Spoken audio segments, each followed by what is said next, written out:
Gavin, looks to have been a very good period at Abu Dhabi, duty-free, with half-year 2013 sales up 17.4% to 119.1 million, and increased spend per passenger of 2.1 to $15.10, and overall retail growth spend of 12.6%. So what are you hoping you might end up with for the full year this year? Well, we've had a really good first half, as you know, and since then, this month particularly, we've had a really good month. Passenger growth is still rising very high, so I think if we can get the sales growth to match the passenger growth, then that'll be a good achievement, because when you get passenger growth as high as 18 or 19%, it actually affects your penetration, so it's very difficult to keep that momentum going. So that's our aim, is to try and come up with sales growth that matches the PAX growth. If we get that, we'll be very pleased. Right. Now, your Chief Commercial Officer, Mohammed Abdullah Al-Baluki, says with 70% of all passengers transferring, there's a big opportunity. It almost leads on to what you said a minute ago, actually, for partnering with additional leading brands and retailers. I mean, do you have any concepts in mind? I think the key that we've targeted in this last year, last 18 months, has been we've been looking at the food and beverage. Because if you think about where the passengers are coming from, they come from one airport, coming through our airport to go to another airport. That piece in the middle, the first thing you need is you usually need to go to the toilet, and then you need some food. If you get those bits right, then people will spend. So we've really worked on, we put RFPs out, we've worked with the concessionaires to up the game a bit. So we're trying to move away from the kind of almost institutional catering into good quality food and beverage that will attract people. And obviously with that in mind, we're testing out concepts and ideas for the new Midfield Terminal. And would there be some retail concepts you'd be playing with there as well? I mean, how many transferring passengers have you got at the moment? Well, transfer passengers at the moment are just under 60%, but rising all the time. Yeah, huge, so they're arriving much faster than the O&D passengers. So for retail, we really, because the space is so constrained, the only way we can really try out new concepts is through DFS. And so but it's robbing Peter to pay Paul almost. You're playing about with bits of space. We've got some new facilities coming on board because of part of our capacity enhancement plan. So we've got the new bus gates coming on, we've got the US pre-clearance area. So we've got some chances to try some different things there through DFS. We have a good partnership with DFS, we're pleased working with them, and they're open to try new things as well. Because Abu Dhabi for them is a very good market. And it's a new market for them as well, isn't it? Absolutely. So it's really space that's tying your hands at the moment. It is, without any doubt, yeah. We've got this master concessionaire. We do have some other retailers in there. We have Jash & Mal who do the relay stores for us. We've got Boots, we've got the pharmacies, Benzina and such like. But there's not really much room for anything else. We've got Sharaf TG for the electronics. Right, you've got gold, have you got a gold? Oh yeah, we've got Pure Gold, who are again really good partners who try lots of things out, and they pretty much started in our airport, and they've now gone out through a number of airports in the Middle East. Right. Well, moving on to the big subjects, I mean obviously there is a huge amount of excitement in relation to the upcoming Midfield Terminal, especially based on what's already been achieved at Abu Dhabi, and particularly in Terminal 3. I mean, do you have a clear vision of what the retail offer is going to be across that very large space of 28,000 square metres? Yeah, well, I mean, it's an extremely large space. The central piece, take the piers off, you can fit the whole of Westfield London in it.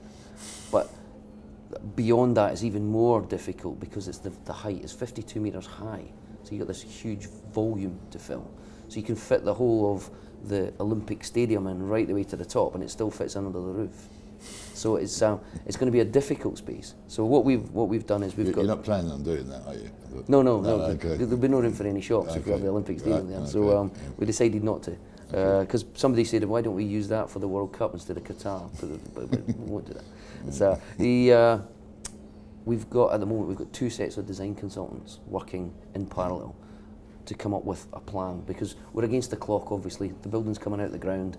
The original design we didn't feel was adequate for what we wanted, and it wouldn't fulfil the needs of the changing passenger mix. It'd been designed like a typical O&D type airport, and actually it's a transfer airport. And I would guess it's probably the biggest transfer percentage in any airport in the world. Certainly by the time we open there, it'll be nearly 80% will be transfer. So we've got these two design consultants working together independently they're working, not together. And it's almost like a competition to see who's going to go over the line.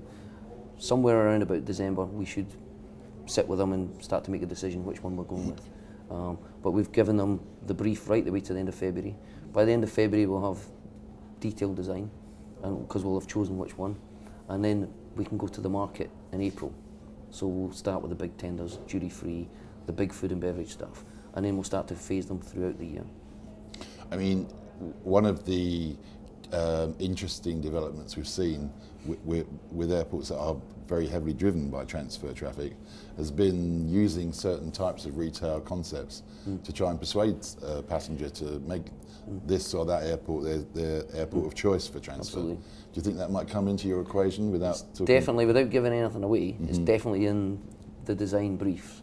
And we've got some very interesting stuff coming out, because we're having to think differently. We're challenging our own thinking, and we're challenging these guys. So we have an advisory panel of people who have been in the industry for a long time, and different disciplines and whatever, and they're helping us with the challenge to the design guys.